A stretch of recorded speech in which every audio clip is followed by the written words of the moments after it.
What's up, everyone? Welcome to the video. Today we're going to take a look at how to get a 2016 Buick LaCrosse started if the key fob dies. So I've taken the battery out of this key fob to demonstrate. As you can see, none of the buttons are working. If we try to start the vehicle as we normally would, it's not going to start, and we're going to get a message on the dash saying no remote detected.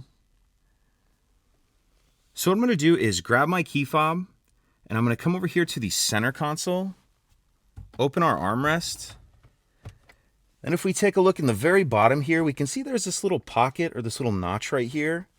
That's going to be what your owner's manual refers to as the transmitter pocket. So I'm going to put my key in that transmitter pocket like that. And once that key fob is sitting down in that transmitter pocket, we should be able to start the vehicle as normal. So brake, stop start button. And once your vehicle is started, you'll be able to drive as you normally would. And the only other thing you'll want to do is to replace the battery in your key fob as soon as you can.